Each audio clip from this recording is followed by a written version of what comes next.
All right, so this week on our illustrious podcast where we watch old TV shows, you brought up the idea of watching The Defenders because... Oh, yes, The Defenders, I did. Right, it's because you were watching some old Mad Men episodes, and there was an episode where they bring up The Defenders. So I watched that episode yesterday just to get up to speed. So it was, I don't remember the season 2, though. I think it was called The Benefactors, season 2 episode of Mad Men, where... the idea with the show was based on a real thing where the show The Defenders was a 1960s courtroom show that had a really controversial episode about abortion. And they had a hard time getting sponsors, and they ended up finally getting a sponsor at a reduced rate. It was a whole to-do. So in Mad Men, they work it into the story, since Mad Men's about an ad agency that one of the characters, he's trying to... get up his position in the company. So he hears about this and he pitches the idea of like, hey, why don't we try to get advertising for this show?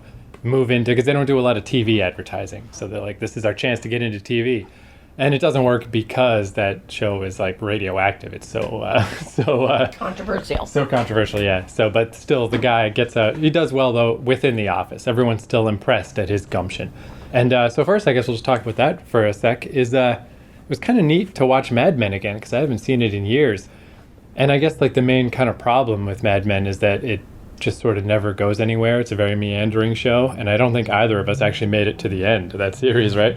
Well, I'm watching it again, and I'm into season 4, but I sleep through huge portions of it.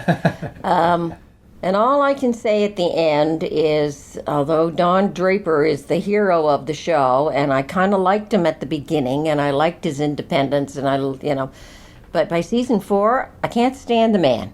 Yeah. He's a male chauvinist pig, and he really shows his colors there, and he treats women like dirt, which I guess is, they're trying to get across the message that in the 1960s was how women were oftentimes treated as objects. I mean, he hops in and out of bed with everything, and they're all younger than he is. And I'm often wondering, like, this is a man who at this point would be in his early 40s, I would think. And here's these young gals, they're like 20, 21. They're all more than anxious to have a night in the sack with him. But I mean, are you saying that's unrealistic? Man, he's a good-looking dude. Well, he is good. Well, he is good-looking, but... I feel like with men, it's like that's your prime when you're in your early 40s and you're Don Draper. Ah, man. I mean, I'm not saying he's not a chauvinist, but I think it's completely believable that people would sleep with him. How come some of these girls aren't saying, geez, he's old enough to be my freaking father? Because they would be about 20, the girls that work in his office, and these girls he picks up in bars and that kind of stuff. And there's not a one of them who says, Jesus, this would be like sleeping with my father, with my old man. No, they're just, okay, yeah, sure, let's go. Yeah, I gotta say, of whatever problems I have with the show, that ain't one of them. I mean, that feels very believable to me. That's from a man perspective, but from a woman perspective, I would think there would be the occasional woman. Oh, now I say that nobody does it. Now, that's not true.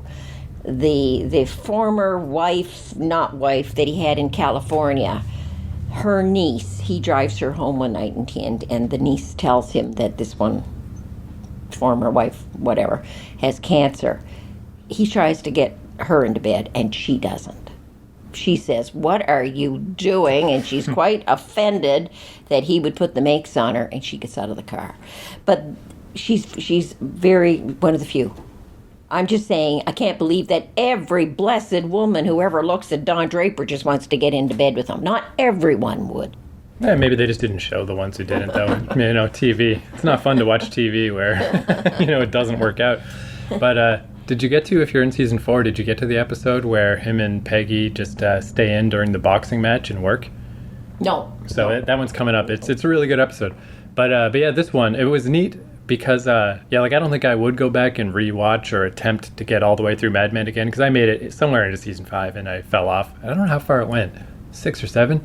But well, I'll only get to season 4 because that's all I've got in these DVDs. That's it. Maybe I'll see them at the thrift store someday. Just it'll be a nice little treat. But I don't think I would want to watch Mad Men again en masse like that because I was thinking about it. It's like how most shows have a major plot and then subplots. Mad Men is only subplots. There is never an actual major Yeah. plot. Now, one thing that is fascinating about it, though, that is on these DVDs, and I'm going to go back and watch more of these. They've got extra little special history things in them. Like right now, the one I'm watching, I watched the show this morning, and then I watched the special thing, and it was talking about divorce in the 1960s. And what life was like, you know, the American dream kind of thing in the 1950s, how divorces were still taboo in the 1960s, but were coming of age. So much so that in 1963, I think they said, like, the number of divorces in the States was like, wasn't 70,000 or whatever. 2 years later, it was like 500,000. Right. And then of course it's just gone on and on and on from there. But very interesting historical facts about divorce in the 1960s, and they go back and talk about it in the 30s and the 40s and the 50s. And when they talked about the freedom, there was a thing about the Freedom Riders in 1961 in the 1960s in that show. And then in the little special thing, they actually showed film footage of that and people being arrested. And the Kennedy assassination, I'm sure in one of those, the Kennedy assassination is mentioned in one of those shows, and I'm sure one of the special little sections is about that too. So that stuff is really interesting to go back and actually see in real life what was going on and how they fitted into into that TV show. Yeah, like I was saying, like I don't think I would want to watch the whole show again because it gets frustrating how meandering it is. But to just watch one episode after all this time was very nice because it's just like, oh yeah, I get to remember all the style of that show because that show is cool. Like that is one of the top 10 coolest shows ever And made. there's no question that I said this when we talked about it last week. The early shows are really well done. As you get on in the shows, they're more involved with personality and the development of those characters. And I mean, they're just people, right? Yeah. Well, that's another thing that I'd forgotten about till I watched this episode is I think he might be my favorite character in the whole show is this guy Sal who works in the office. I don't remember what he does, like printing. He's an art director, right, and really good at his job, and eventually has to leave because some highfalutin Lucky Strike character who's a real obnoxious chauvinist pain in the ass man tries to put the makes on him because Sal is a homosexual but does not want to admit it to the world or even to himself. But this guy starts putting the makes on him. They're both been drinking, and Sal backs off and says, you know, no, he doesn't want to have anything to do with him, and he gets fired from that whole system because of that. Well, that's one thing I'm really curious in the behind the scenes. Like, was that actor not available, or did they have to write him off the show? Because I think that was a terrible move. I remember even at the time when he left the show, I was like, how are they going to fill that gap? Because the fact that this guy who everybody, it's kind of like an open secret, sort of. Everyone in the office knows, maybe not that he's gay, but he might be. He sort of might be, but just nobody, don't ask, don't tell. Nobody wants to bring it up. And that dynamic of, because it does deal a lot, obviously, with male chauvinism and how difficult it was to be a woman in the workplace. But that side thing of, like, you can never admit that you're a gay guy, even, like you said, to himself, was also a very interesting thing about that time. And once that character was gone, They never filled the gap. See, they never filled it. They just left it. Because I find the other characters are just, like, you know, there's the kid from Buffy and his wife, and they're kind of boring. And then there's I just think of the other two main guys. I don't remember their names, but, you know, they're just the two young guys. The only person who knows that Sal may have these sexual leanings toward men is Dawn, because they're in someplace, some city somewhere, whatever, and there's Dawn's in bed, of course, with some chick that he picks up from somewhere, and Sal is in the room below, and the doorman or the whatever bellboy comes in, and they sort of start something, but never goes anywhere. And then there's a fire in the building, and as Dawn is coming down the fire escape, and he bangs on Sal's window and says, "Come on, get out! There's a fire." The other fella comes out, and he's just got his undershirt on and his shorts. So Dawn knows that something's going on, but nobody else ever does, and they never talk about it until a few shows later when this Lee Lucky Strike guy puts the makes on him, and then the next thing you know, he's fired. That's it. He's fired because this Lee whatever from Lucky Strike says, I don't want to work with him anymore. He can't work on my campaign. I want him gone. But nobody ever talks about why. Right. And, So, which is believable because, this is homosexuality in the 1960s. And you would not want to admit that you had leanings with a man or feelings towards a man because that would just be taboo in that business. You can bed down as many women as you want and they can be young or old or indifferent or whatever, but you don't do it with a man. Yeah, so it's one of those cases where it might be more realistic that at the first hint of scandal, he would just be gone and never to return. But from a TV writing standpoint, I really wish they had just continued to delve into that situation, because once Sal was gone, it really reveals that, like, Don Draper's interesting just because he's the main guy. That dude Roger's interesting just because he's charismatic. But all the other underlings in the office, once Sal was gone, I was like, dude, these guys are fucking boring as shit. I don't care about their dumb family lives. Yeah. Like, they're just not interesting compared to him. I was thinking, like, how after Breaking Bad was finished, they did a sequel show, but it's like a prequel about his shady lawyer, Better Call Saul. And yes, Better Call Saul. Yeah, I saw a couple of those. So I was thinking if they were to ever do another Mad Men show in that similar vibe or whatever, make it about Sal. Like, I think that's a interesting enough situation that you could make a whole show based on that. Yeah, you could, and he's a very stand-out character. He looks almost, whereas everybody else looks like standard American people in the way they dress and their attitudes and their speech. There was something about him. He was almost like continental or European.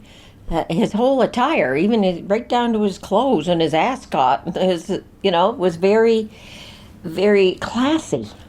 And he definitely stood out in that show. But anyway. Yeah, it was nice too, even just that one episode I watched, just that he's not as beholden to the politics of the office or whatever. Because the whole thing was this dude accidentally opened one of his coworkers' paychecks, pretended it was an accident, but he just wanted to see what this guy got paid, and it turned out to be way more. And then he went to Sal and was like, what do I do? Like, he's got all these dumb ideas of, like, how do I repair the envelope? And I like that Sal was like, just fucking throw it away. Just throw it away. Yeah, They'll cut him a new check. Then he's like, but not here, because people go through the garbage. Like, I just liked that he knows the score. He knows how the place works. And yeah, like, just even that idea that he was kind of gaming the system, or like he knew he was always on shaky ground, but he really had the lay of the land. I just don't understand why, just purely from a writing standpoint, why they just got rid of him. Because the only thing I attributed that to is this was a time when people didn't want to talk about this stuff. They didn't want to talk about abortion. They didn't want to talk about divorce. It was all kind of taboo. You keep that under the table. So they introduced it. At the very least, though, that's still just a pure... That's why I'm wondering if the actor wasn't available or something, because they have so many dumb side characters. The guy who hangs out with Don's wife at the horse place, or Tom Hanks's kid being a priest. All these side characters that are of no value. So even if Sal gets fired from the advertising agency, can't we still check in and see what he's doing? But you see, they didn't do it with those other people either. Okay, we'll take the priest for example. What was that priest thing all about? Well, that's my point, though. It that's made it not sound like him and Peggy might have something going on there, But it was like, oh my God, no! Come on, Catholic priest having a little relationship with the little girl who's been impregnated by somebody else. Oh, you can't do that. So you just stop. Homosexuality, you introduce it, but then you just stop. Yeah, but I mean, I feel like those are different situations, though. Sal was around from the start. He was an established character. These other side characters are just people they threw in with no plan. So, yeah, I mean... I don't know. That's why I didn't finish that show, is because of stuff like that. Like, that show seriously lacked cohesion. Like, some of these plots have to go somewhere, sometime, and they never do. Yeah, no, they don't. They just stop. However, style-wise, cool as hell. Man, that show's cool. Like, it's just, I love the style of it so much. They actually made, it was like a travesty. They made a low-budget Atlas Shrugged movie. I think it was like a trilogy. I don't know if they even finished them. But even though Atlas Shrugged is set in the 40s or the 50s, They modernized it, and they made it modern day, and it was fucking garbage. And it's like, you got Mad Men right there. Mad Men is exactly how an Ayn Rand book is supposed to feel. Yeah. They even bring up the Fountainhead in one of the episodes. Yes, they do. Yeah, they And do. like, that's no accident. Like, her style is Mad Men. That's it. And they That's really it. do. I Perfect. gotta say, for sets, even right down their furniture, when they do show street scenes, the cars, everything is very, very much 60s style. The dresses. And that's why, yeah, like I was so disappointed with these crappy Atlas Shrugged movies is they didn't have a huge budget, but Mad Men didn't have a huge budget. It was an AMC show. It had no budget, and they pulled it off. They pulled it off like crazy. Like, man, it's like such a well done show. I respect it a lot, but I don't want to watch it again. You know, just weird in the middle thing. But yeah, it was really nice to watch that one episode. However, the episode they referred to of the Defenders about the abortion, I could not find because of the 4 seasons of this show, The Defenders, one of them came out on DVD, but only one, and it's just not popular enough for some nerd out there to have ripped the DVDs and put them on the Pirate Bay. You know, it's just not there. So what I did find, though, is somebody has this YouTube channel where they have uploaded a bunch of episodes they just had recorded on VHS. So this, God bless this good Samaritan who, took the VHS stuff, converted it to computer, put it on YouTube, and it's pretty good quality, all things considered. It's not that bad. So since I couldn't get that episode, I just picked one that had a lot of views, and I quickly looked at the comments, and the comments were all very, good episode, I love this show. So we have Season 3, Episode 5 of The Defenders, Conspiracy of Silence, which is available on YouTube if anyone wants to watch along. But before then, shall we do a little homework on The Defenders? Sure. So I assume you've never seen this show before. Not this one. Yeah, but have you seen it in general? I had seen maybe 1 or 2 of them, but I didn't see very many of them. See, I didn't know if you had only seen it through Mad Men or if you had actually seen it. No, I had actually seen it because the star is E.G. Marshall. Right. And Robert Reed, I think, is the son, maybe? That is correct. Yeah, and I did see 1 or 2, but not a lot. So, The Defenders is an American courtroom drama series ran on CBS from 1961 to 1965, 4 seasons with 132 episodes, stars E.G. Marshall and Robert Reed as father and son defense attorneys who specialized in legally complex cases, with defendants such as neo-Nazis, conscientious objectors, demonstrators of the civil rights movement, a schoolteacher fired for being an atheist, an author accused of pornography, and a physician charged in a mercy killing. So some serious hot button shit, even now. Yeah, exactly. Hot button topic is in the mid-60s, and here we are 50 years later. Yeah, like I wouldn't say any of those are easy even now. These are matters that have never been resolved. I mean, I guess conscientious objector, that one's not a big deal anymore. But other than that... But it would be, if we had another war, you'd have conscientious objectors again. See, this would have been the height of the Vietnam War. Right. Yeah, I feel like nowadays it's kind of more flip-flop. Now it's like people who are for a war are the weird ones, you know. But this show was based on an episode of an anthology series called Studio One from 1957. So that's kind of neat because I remember back when we were doing stuff last year, we ran into that situation where they would do these anthology shows, and then if either it would be pilots that didn't get picked up, so they'd put them in the anthology, or if there was an episode that really stood out, such as this one did, it would get spun off into its own series. It's kind of a neat idea. It's kind of too bad they don't do that anymore. Like just a weird, every week you don't quite know what kind of drama show it's going to be, and then if it's popular, you make more. And apparently, too, in that the sort of pilot one, the son, instead of Robert Reed, was William Shatner. Oh. So, and he's in a bunch of these too, I guess, just because they're like, he's our boy. So, and yeah, like with all of these, very difficult, strange court cases and situations, victory was far from certain on the Defenders, as were morality and justice. So yeah, like we were looking this up a little last week, how specifically they brought up like how this was the anti-Perry Mason, even though they were both on the same network. Like, Perry Mason, here's the good guy, here's the bad guy. Good guy wins, bad guy loses. Where the Defenders was nothing like that. Everything was all complicated and complex. And apparently it was a big success when it was airing on Saturday, and it ran on Saturdays for the first 3 seasons. Rating success, everybody loved it, did great. But the conservative network was kind of getting tired of this clearly left-leaning and very controversial show. I mean, especially once they get into like abortions and stuff, it's like, what are you guys doing? So rather than directly cancel it, they moved it to the ratings graveyard of Thursday evening, presumably as a way to subtly lead to its cancellation, which it did. So, because yeah, I mean, like, I think of Thursday as must-see TV. That's when Cheers and Seinfeld and Friends were on, but that was many decades later. I guess at this time, Thursday night was not good. It seems to me when I saw The Defenders, so you said it ran until 1965. I don't remember seeing it when I lived in Marysville, because we only had one TV, one channel.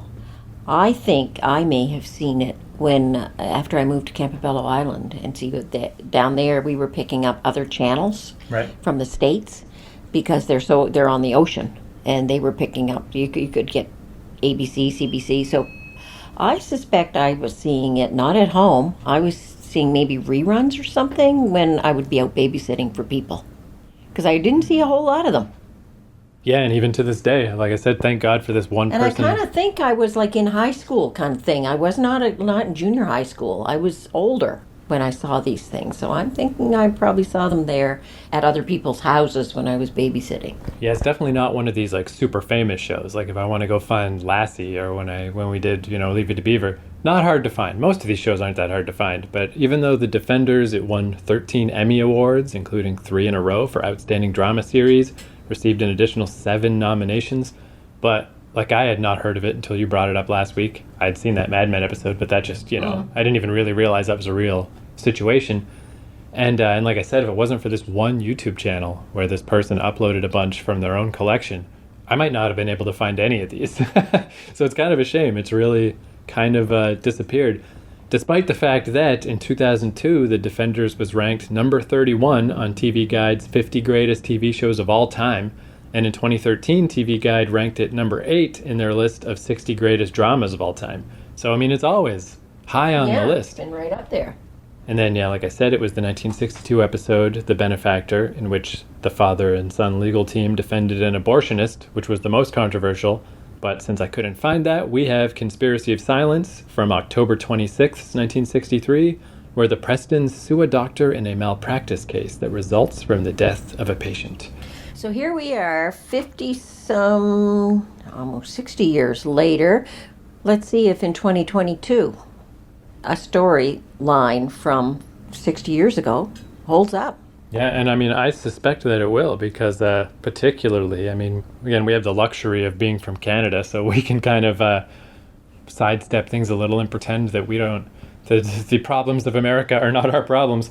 But, man, America is still just fighting constantly about literally everything. Yeah, So, including healthcare. yeah. So, yeah, I suspect this will still be quite relevant. So, all right, Defenders, Season 3, Episode 5. See you tonight. You feel awful about not going upstairs with you. Oh, honey, will you stop it? Well, now that the case is over, I suppose you gentlemen are off to a victory celebration. Do you always celebrate after a successful operation? No, that's my job. Then we're not really very different, are we? Anyway, a victory for one side assumes a defeat for the other. I'm not so sure you've been defeated, Doctor. To pay for a mistake is good for the soul. Wouldn't you say that? I might.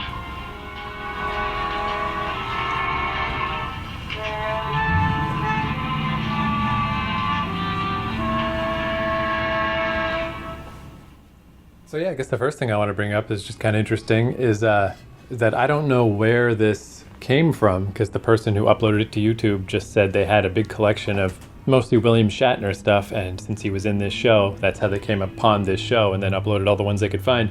But didn't say where they got it from, because this is the only time I've ever seen, like, we've seen shows with the ones that still have the original commercials are the best. That doesn't happen that often though. And we've seen the ones with the time code, so it's clearly a production tape. This one, it's like a pretty decent quality, all things considered, for such an old show, recording.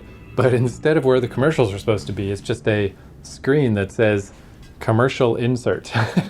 That's just kind of neat. I like seeing this weird behind the scenes stuff, and I don't know where that came from. And then I guess the other thing is that Archie Bunker, what's his name? Carol O'Connor. Yeah, was the main doctor who was on the stand for this. And yeah, it's neat to see him in such a serious role, doing serious acting. And, it's like, obviously he had a career before Archie Bunker, but I wasn't aware of it. So it is weird to try to separate those things. So how'd you feel about The Defenders? I thought it was excellent. I guess too, the way the show is constructed, because we had that other show we watched last year, They Stand Accused, on the Dumont Network, the whole thing was in the court. This one, it was an hour-long show, but it was about half and half, which isn't that how Law and Order, isn't that how that works too? Like they're kind of sussing out the case for the first half, and then the second half is in the courtroom? Yeah, pretty much. So they probably took that formula from this show. And rather than just have it in the court, because that's pretty friggin' boring. Right. If you have to establish all these points of law or points of view or points of humanity or whatever, if you have to do that in the courtroom, very boring. So that formula that they're using of introducing us to all the characters and their reasonings as to why they do things and creating the controversy is an excellent way to do it. Then the courtroom scenes are very, very short. Yeah.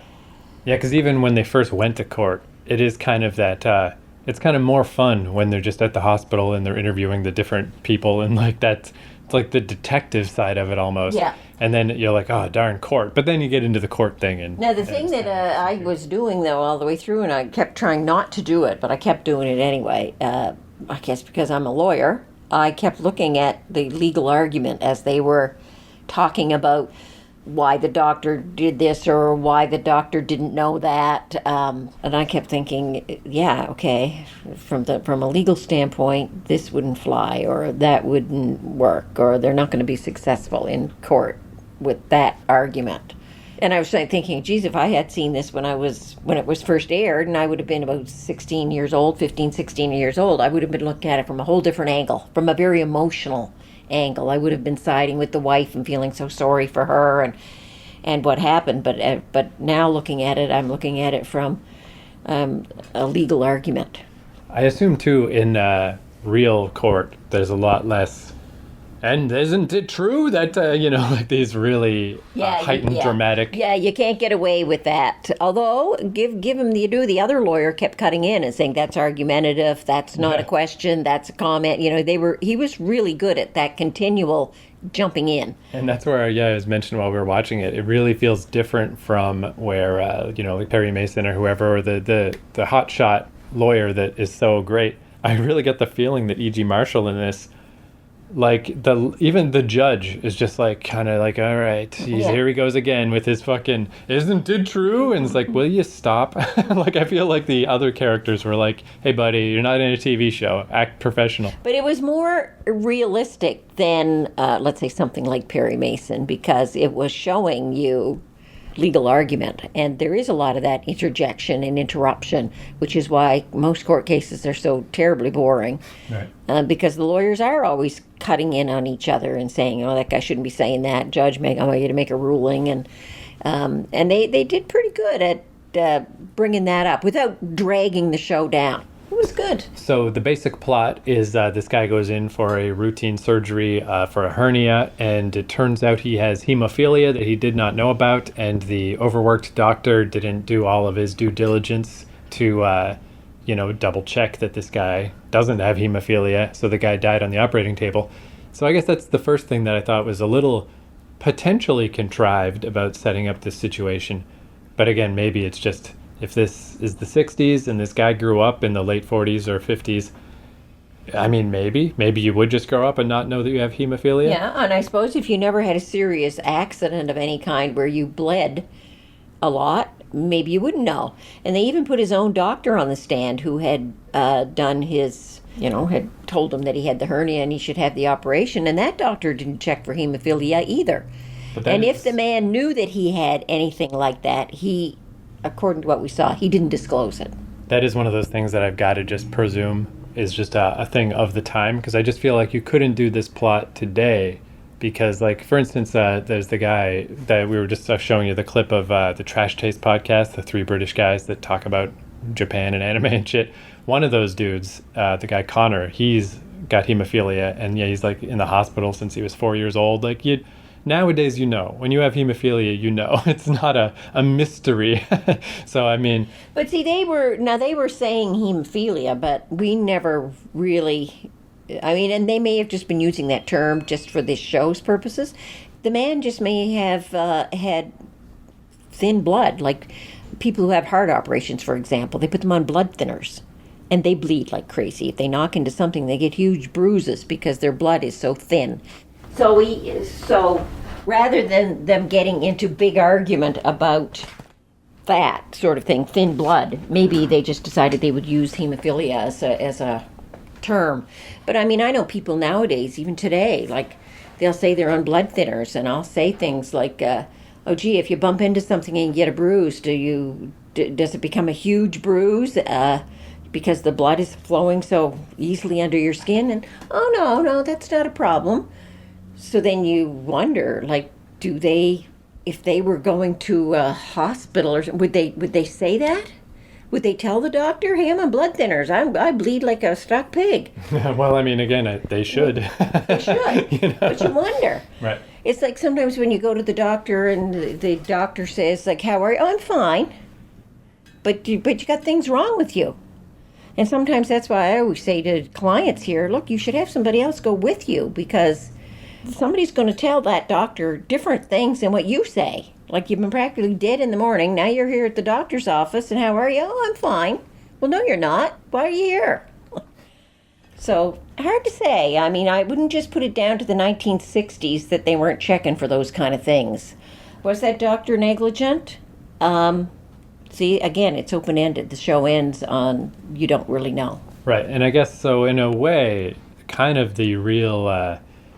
It's sort of, well, the way I kind of see it is it's pretty clear that the doctor technically, by the letter of the law, was negligent and didn't do his due diligence. And kind of the conflict of the episode is the doctor knows that he made a mistake, and he knows that he's culpable for this guy's death, but he doesn't want to denigrate the trust people have in doctors. Like, he feels like these court cases... accidents happen, mistakes happen. He saved, for every person who dies, he saved fucking hundreds of other people. So what is the value in running the situation through the mud and putting this blotch on the doctor profession when it was just a mistake and just an accident?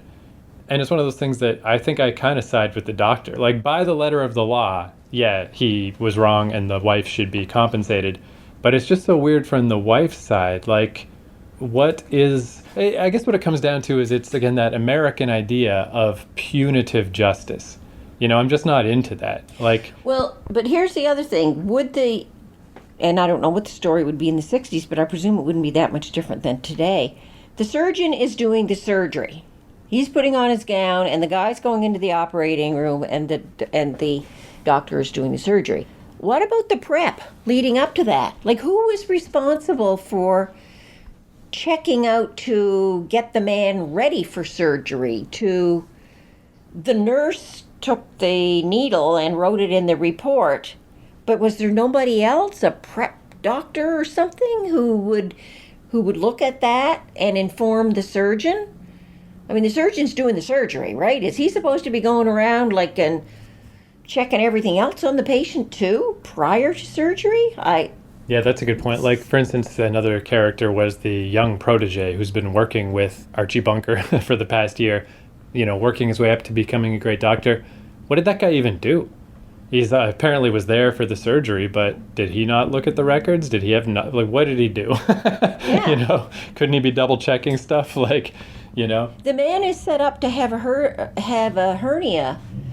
Like, didn't he? Now, here's what would happen nowadays. You would go in ahead of time prior to the surgery and give a report to the hospital about, your health, if there were any dietary issues, Yes, and they would take blood tests at that time, check all that stuff out, and then you'd come back later for this surgery because it's not an emergency surgery. This is probably a fault with the show because they're trying, well, not a fault, but they're trying to squeeze it into 1 hour. But my God, they laid it all on this surgeon. Here he is operating on the man, and he discovers during the operation that the man's a bleeder? Well, shouldn't have there have been a lead up to that, other doctors involved or other medical staff involved, where they would have gotten a history on this man and checked his blood? I mean, they're checking out his blood like just before he goes into surgery? Okay, yes, I buy that. But shouldn't that have happened like pre-surgery? Shouldn't there have been blood tests done at that time? Yeah, this is one of those things where this clearly does seem like, it seems like a pretty good show, and who can say about the other episodes, but it does seem like, I mean, here we're at like season 3, so they've probably burned through an awful lot of story ideas by now, and if they've established that this is what the show is that we want it to be a complex situation without an easy answer, maybe at this point, you know, that they've done 100 episodes, maybe it's getting tough to come up with these situations. I mean, that abortion one was in season 1. They burned that right away, you know, like, so yeah, it feels like this situation is contrived in many ways. The guy doesn't know he has hemophilia, they don't test for it, and then we just kind of have to take for granted, like, well, if he does start bleeding, what can we do? You gotta thaw the plasma. Yeah, you don't know. It's like, I'm pretty sure they'd have something ready to go in a hospital. That's what I'm saying. They would have that stuff arranged ahead of time. Yeah. To lay it all on one man who is operating, and he finds out he's in the middle of the operation, you know, like he's got the guy cut open. Oh my God, he's a bleeder. And nobody has ever, there's been no prep work. Maybe that's why, yeah, because I found myself pretty That was much, a bit of a weak point. quite immediately, I found myself leaning toward Archie Bunker's side, toward the doctor's side, because, you know, partially it is just, I mean, he had his big filibuster speech of like, when we do the miracle, we barely get a thank you, but when the miracle fails, then the vultures want to come and eat our corpses. The whole theme is in the title of that, Conspiracy of Silence. What they were trying to make the audience believe is that all medical staff support all medical staff. Right. They will not rat on one another. You hear that. Yeah, I've heard that for generations. Yeah, which again, I mean, I'm not necessarily opposed to that either. Yeah. And maybe it's just my my personal inclinations, but like I don't have any particular respect for the masses. I don't particularly think they have a right to fucking anything, really. Well, like compared to a doctor who has dedicated their life to something. Like, I guess this is where I'm really not an egalitarian person. I really do think some people are more important than other people. Well, and the doctor is more important than the masses. Well, and at one point, one of those doctors says, it was the professor at the university, the medical professor at the university, he says there's another option here. You go to the medical board, a board of doctors reviews this. But no, couldn't go down that road, didn't want to go down that road. But as I was listening to that, I was thinking, okay, you're talking medical issues. You're talking what happened, what people knew, was there disclosure, are people being quiet about this stuff? And maybe all those doctors would also have a conspiracy of silence. I don't know. But you go into court and you've got 12 people sitting on a jury and you've got a judge. What the hell do they know about medicine? Right. They're going to listen to, I don't know about the judge, but the judge is supposed to be impartial and is supposed to listen to both sides and, you know, but what the hell does he know about medicine? Come on, he's a lawyer. And the people in the jury are going to be all caught up in the emotionalism of what happened. Are they going to start questioning whether people knew things, whether things were disclosed, whether the man, are they going to look at it from through medical eyes? No, they're not. And they're going to feel, of course, a great sympathy for the wife. And, of course, you feel sorry for her. I didn't. She was annoying. But she sent her husband off for what should have been a simple operation. And the next call she gets is that he's dead. I mean, that's pretty friggin' shocking. Sure. But, I mean, you know, we've all had people die. But that lady was like, nothing, she was on her own planet of overacting. But that has nothing to do with what actually happened and who knew things and whether, you know, there was an honest mistake and, you know. Right. Well, yeah, going back to what I was saying about I'm not a fan of punitive justice, which is big time what America's into, is like That's where, yeah, like that putting in front of his peers and other doctors, that could be useful because obviously from this experience, the doctor needs to be aware what went wrong so that it won't go wrong again and change his practices and be ready the next time. That's a valuable thing. What is the value in just a public lambasting? There's none. Exactly. Which at least I was glad, though, at the end, he got fined money and has to pay restitution to the wife, but he was going to do surgery the next morning. Like, so I thought it was going to be worse than that. I was afraid they were going to like disbar this guy or whatever you call getting, just relieving a doctor. Yeah, which would not be valuable and would not help anybody. And you see, that could have happened if they didn't settle. See, that at the end of the day, a jury could have made a strong recommendation to the judge that he be totally kicked out of the profession. Because that's just the feeling I got from the wife, especially the more she kept going on about, like, I don't even care about the money. And it's like, well, then what do you care about? Like, revenge? What is this about? Yeah, but I could see that, though, because a lot of people they don't feel that money can compensate or bring back what they lost. And it's true, it can't. But it's the best we've got.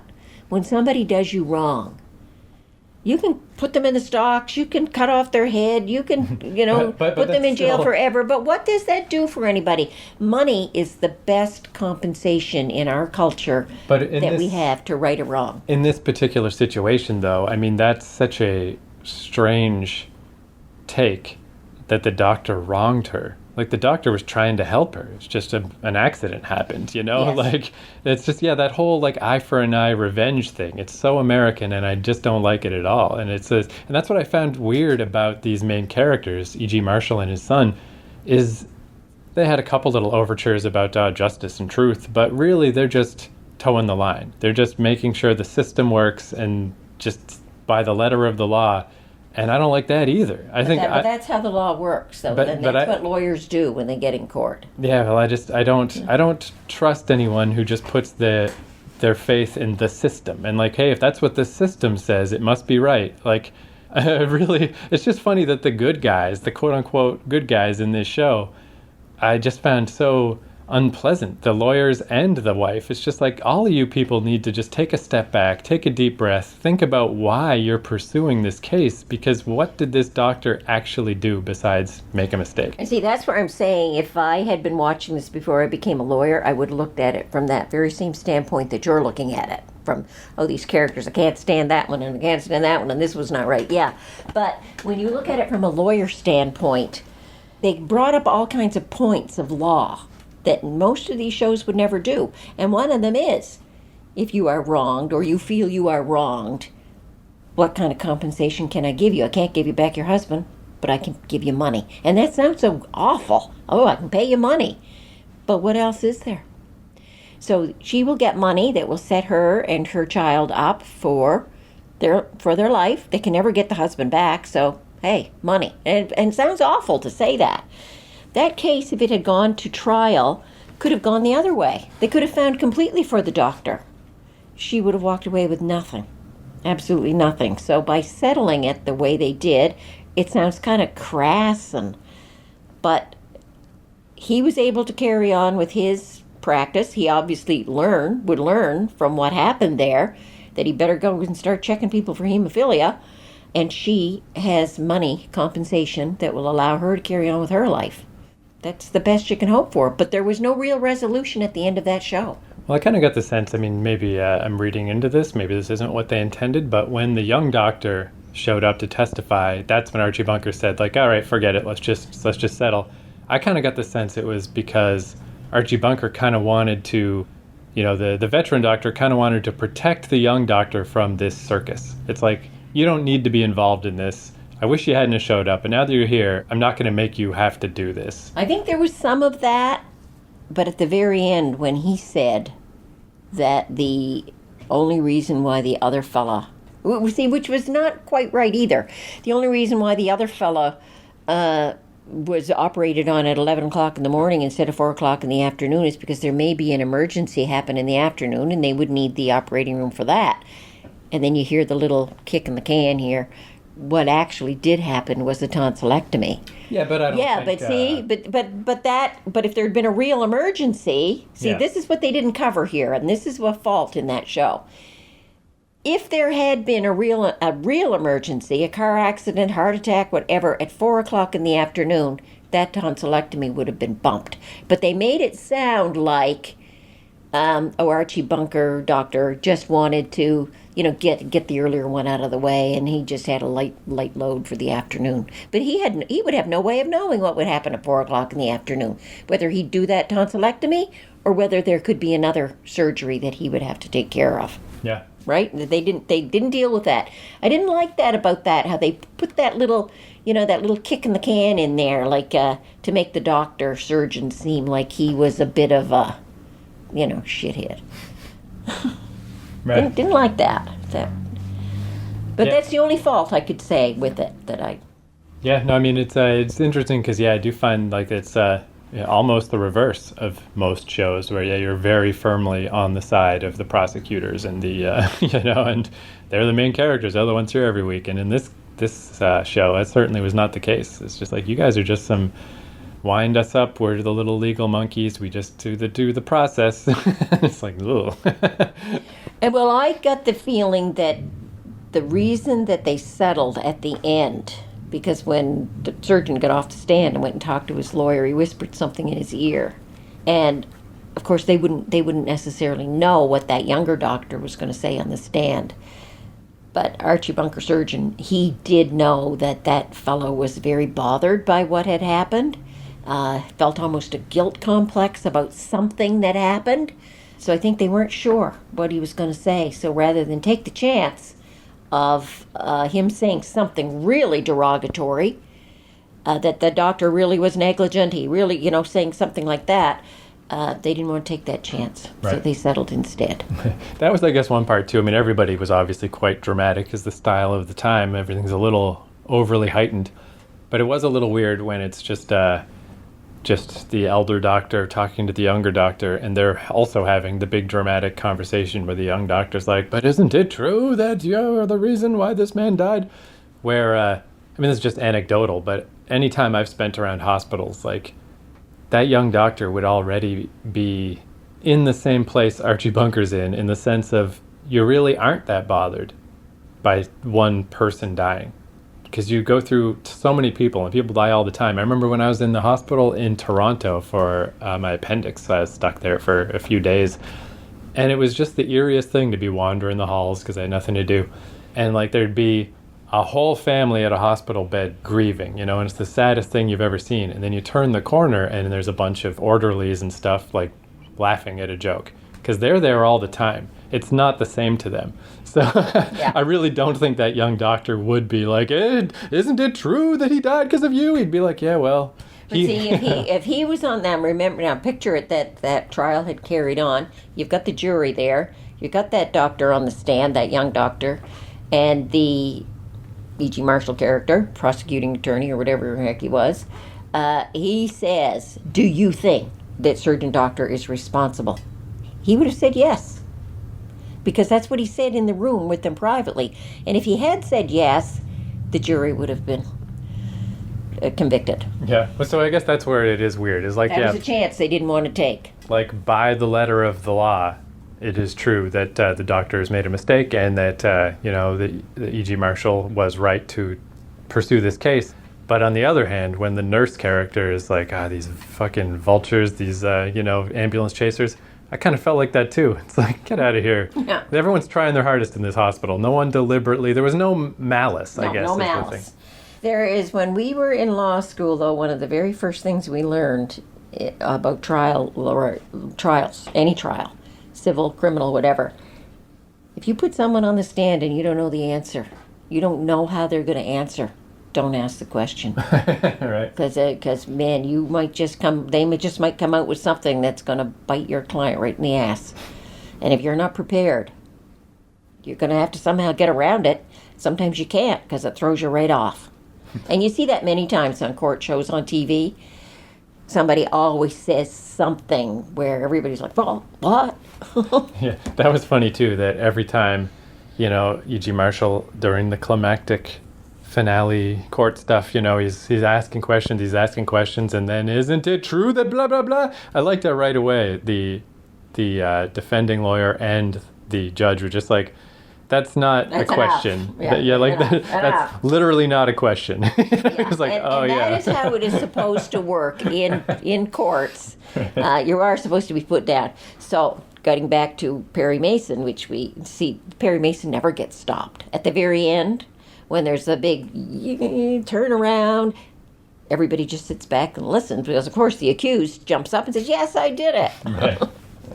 Nice. So yeah, and I don't think that distinctly relates to anything, you know. But I guess we could watch an All in the Family next week. Or either that or a Perry Mason. Yeah. Okay. Let's do Perry Mason first. Why not? Just to make a little chain out of Just this. to do a comparison of two law shows. And who knows who will be guest starring in that one? Maybe that'll send us off to something else.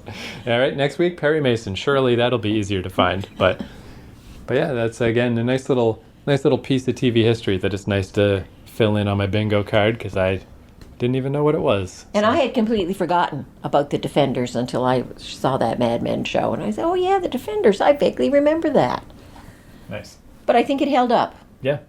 Yeah, I mean, clearly all the, awards and stuff. Well, I can see both sides of it. I can see why it won all those awards and stuff back in the day. But on the other hand, I can see also why it's a little hard to track down now, because it's not like the Lone Ranger or something. It's not like Zorro. It's pretty dry. I mean, I can see how there's not a lot of fans of it anymore. It is pretty dry, but in this show they dealt with an issue that is still an issue today, because you still hear about medical silence Right. among physicians.